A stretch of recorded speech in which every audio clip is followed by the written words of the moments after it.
चिंता में खुद को बर्बाद मत करो। इस कहानी से हमें सीखने को मिलेगा कि तनाव से हमें किस प्रकार की समस्याओं का सामना करना पड़ सकता है और तनाव से हम किस प्रकार से मुक्त हो सकते हैं। तनाव हमारे जीवन को तहस नहस कर सकता है। ये बात उन दिनों की है जब बुद्ध मरवन में अपना समय व्यतीत कर रहे थे। इस समय तक बुद्ध की प्रसिद्धि दूर दूर तक फैल चुकी थी। बहुत दूर दूर से लोग अपनी चिंताओं और परेशानियों का समाधान खोजने के लिए उनके पास आते थे। ऐसे ही एक दिन जब बुद्ध मरवन में अपने शिष्यों को प्रवचन दे रहे थे तो एक अधेड़ उम्र का व्यक्ति अपने 21 वर्ष के पुत्र को अपने साथ लिए बुद्ध की तरफ चला आ रहा था। जब यह प्रवचन स्थल के पास पहुंच गए तो एक नज़र उन पर डाली और इशारे से बैठने के लिए कहा। जब प्रवचन समाप्त हो गया और सभी लोग वहाँ से चले गए तो बुद्ध ने उस व्यक्ति को अपने पास बुलाया और बैठने के लिए कहा। वहाँ चारों तरफ हरियाली छाई हुई थी। मौसम बहुत सुहाना था और तरह तरह के पक्षियों की आवाज़ें गूंज रही थीं। ऐसा नज़ारा देखकर उस व्यक्ति को अंदर से असीम शांति महसूस हो रही थी। इसके बाद बुद्ध ने उस व्यक्ति से आने का कारण पूछा तो इस पर व्यक्ति ने कहा, यह तथागत मैं 2 दिन की लंबी यात्रा करके अपने पुत्र को आपसे मिलवाने लाया हूँ।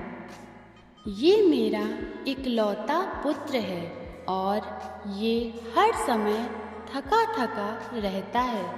ऐसा लगता है जैसे इसके अंदर कोई जान ही नहीं है, कोई प्राणी नहीं है। इसका स्वभाव भी काफ़ी चिड़चिड़ा हो गया है। अगर हम इससे कुछ भी कहते हैं तो यह हमारी छोटी छोटी बातों पर गुस्सा हो जाता है। इसके देखने की क्षमता भी उम्र से पहले ही कमज़ोर हो गई है और इसके बाल भी सफ़ेद पड़ने लगे हैं।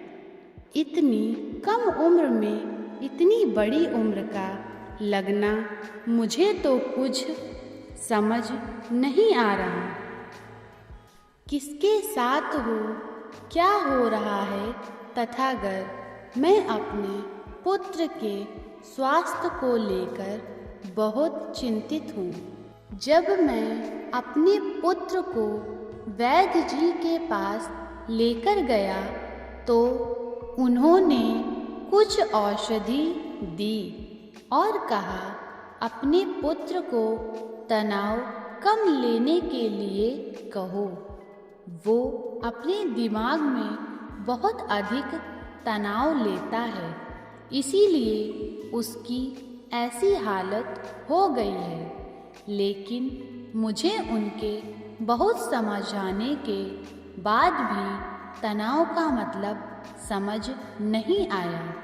मुझे नहीं पता कि तनाव होता क्या है, यह किन कारणों से आता है और उसे कैसे अपने पुत्र के दिमाग से निकालूं।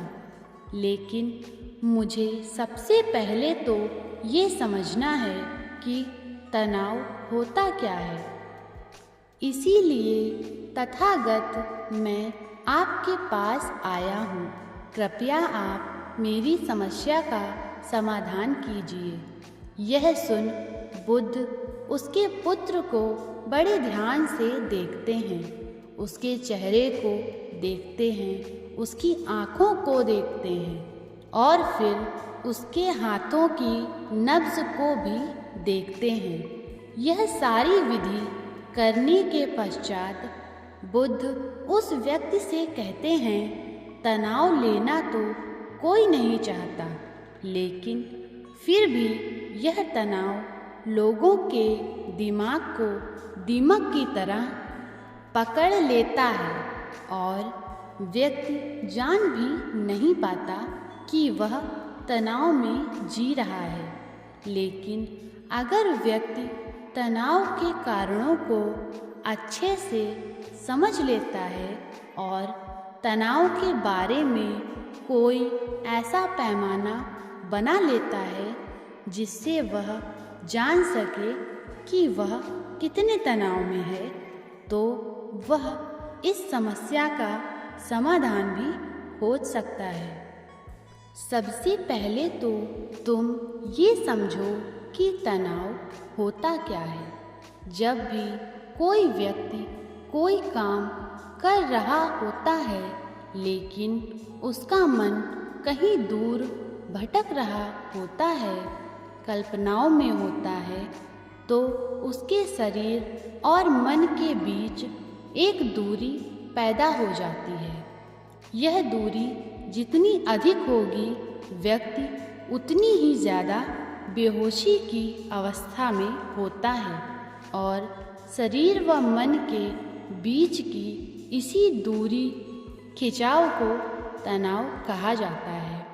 आखिर कोई पसंदीदा खेल खेलने के बाद व्यक्ति चुस्ती और प्रसन्नता से क्यों भर जाता है, जबकि उसने तो अपने शरीर को थकाया है। लेकिन समझने वाली बात यह है कि खेलते समय मन और शरीर एक साथ पूरी तरह से उस खेल में केंद्रित होते हैं, जिससे शरीर और मन के बीच दूरी पैदा नहीं होती और कोई तनाव पैदा नहीं होता। और अगर दिमाग में कोई तनाव था भी तो वो भी दूर हो जाता है। लेकिन इसके विपरीत जब हम कोई ऐसा काम करते हैं जो हमें पसंद नहीं है, तो हमारा शरीर तो उस काम को कर रहा होता है, लेकिन हमारा मन कहीं दूर कल्पनाओं में भटक रहा होता है, जिससे शरीर और मन के बीच एक दूरी पैदा हो गई और तनाव ने जन्म ले लिया। इसीलिए व्यक्ति को एक समय पर सिर्फ एक ही काम करना चाहिए और अपने तन और मन की सारी शक्ति उसी एक काम पर लगा देनी चाहिए, जिससे व्यक्ति के अंदर तनाव पैदा ही न हो। इसके बाद बुद्ध ने कहा, तनाव पैदा होने के मुख्य 8 कारण होते हैं और जिसने इन कारणों को समझ लिया वो जीवन भर तनाव मुक्त रह सकता है। मुख्य कारणों में सबसे पहला कारण है अति महत्वाकांक्षी होना। महत्वाकांक्षी होना अच्छी बात है, लेकिन क्या कभी आपने इस बात पर ध्यान दिया है कि इंसान के लक्ष्य कभी पूरे ही नहीं होते। उसका एक लक्ष्य पूरा हुआ नहीं कि वह दूसरे की तरफ भागने लगता है, दूसरा पूरा हुआ तो तीसरे की तरफ, और एक तरीके से वो अपने लक्ष्यों को पाने के लिए जिंदगी भर गोल गोल घूमता रहता है। इसीलिए जो व्यक्ति अति महत्वाकांक्षी होता है, जिसने बड़े बड़े लक्ष्य बनाए होते हैं, वह वर्तमान में कभी नहीं रह पाता। उसका मन सदैव भविष्य की योजनाएं बनाने में ही व्यस्त रहता है। उसका शरीर तो वर्तमान में रहता है, लेकिन भविष्य में ही रहता है, जिससे मन और शरीर के बीच दूरी पैदा हो जाती है और वह तनाव भरी जिंदगी जीने लगता है। बुद्ध के मुंह से यह बात सुन उस लड़के ने कहा, बुद्ध, तो फिर इसका मतलब है कि हमें लक्ष्य नहीं बनाने चाहिए, क्योंकि लक्ष्य बनाना भी तो महत्वाकांक्षा ही है। इस पर बुद्ध ने कहा, जीवन में लक्ष्य बनाना कोई गलत बात नहीं है, लेकिन समस्या तब उत्पन्न होती है जब वो अपना पूरा ध्यान उस लक्ष्य से मिलने वाले परिणाम पर ही लगा देते हैं और उसके परिणाम की चिंता करते रहते हैं। व्यक्ति को वर्तमान में जीना आना चाहिए।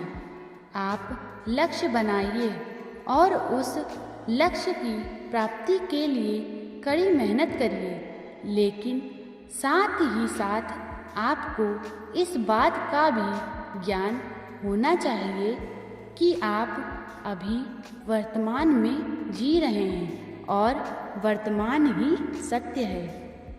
बुद्ध ने आगे कहा, तनाव का दूसरा सबसे बड़ा कारण है ईर्ष्या। जब व्यक्ति ईर्ष्या और जलन से भर जाता है तो उसका मन अंदर से सड़ने लगता है। ईर्ष्या एक आंतरिक घाव है। आंतरिक घाव यानी मन का घाव। व्यक्ति के शरीर का घाव तो भर सकता है, लेकिन मन का घाव कभी नहीं भर सकता। इसीलिए व्यक्ति को दूसरे की खुशी और तरक्की से कभी ईर्ष्या नहीं करनी चाहिए, क्योंकि तनाव का कारण है। इसके बाद बुद्ध ने तनाव का अगला कारण बताते हुए कहा कि आरुषि पूर्ण काम करने से भी मन में तनाव पैदा होता है। जो काम करना हमें पसंद ही नहीं है, जिसका हमारी रुचि ही नहीं है, उस काम में हमारा मन लग ही नहीं पाएगा। हमारा शरीर तो वहीं बैठा रहेगा, लेकिन हमारा मन कल्पनाओं की उड़ान भरेगा, जिससे शरीर और मन के बीच दूरी पैदा हो जाती है और व्यक्ति तनावग्रस्त हो जाता है।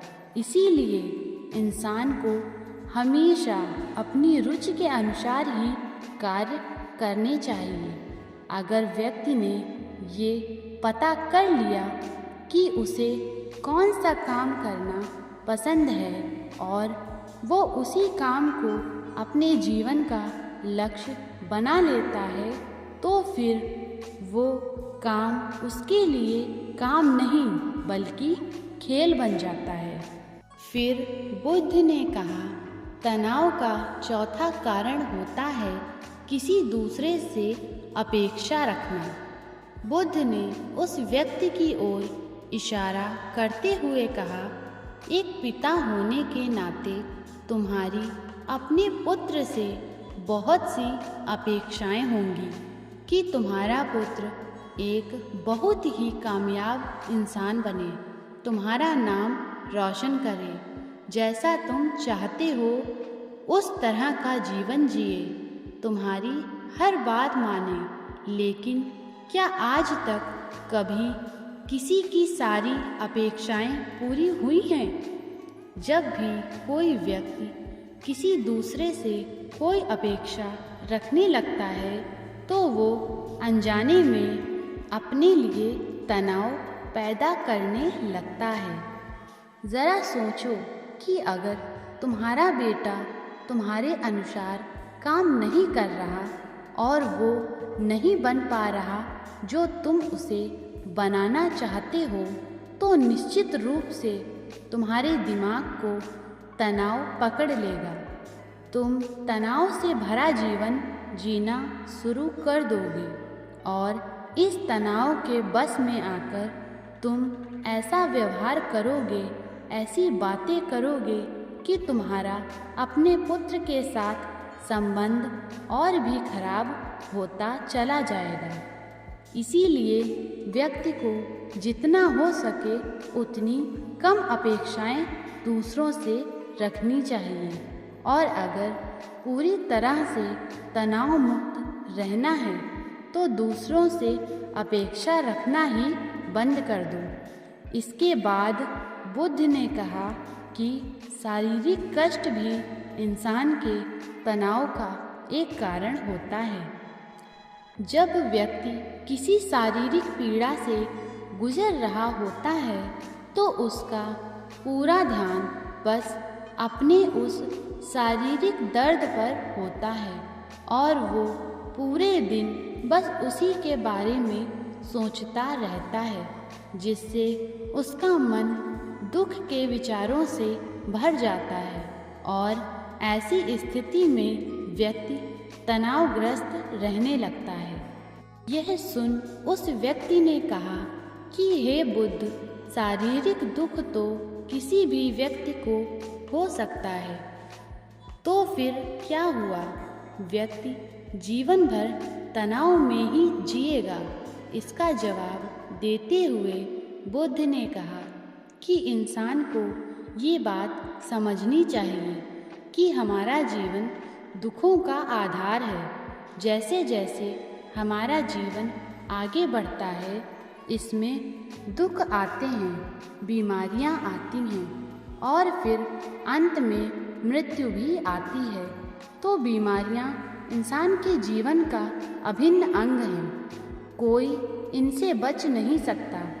बस किसी किसी के जीवन में ये समय से पहले आ जाती हैं तो किसी के बाद में आती हैं। जब इंसान का मन इस बात को अच्छे से समझ लेगा तो फिर वह अपनी बीमारी के बारे में सोच सोच कर ज़्यादा तनाव नहीं लेगा, क्योंकि यह हमारे जीवन का अभिन्न हिस्सा है और इसके लिए व्यक्ति को शारीरिक रूप से भी अभ्यास करते रहना चाहिए।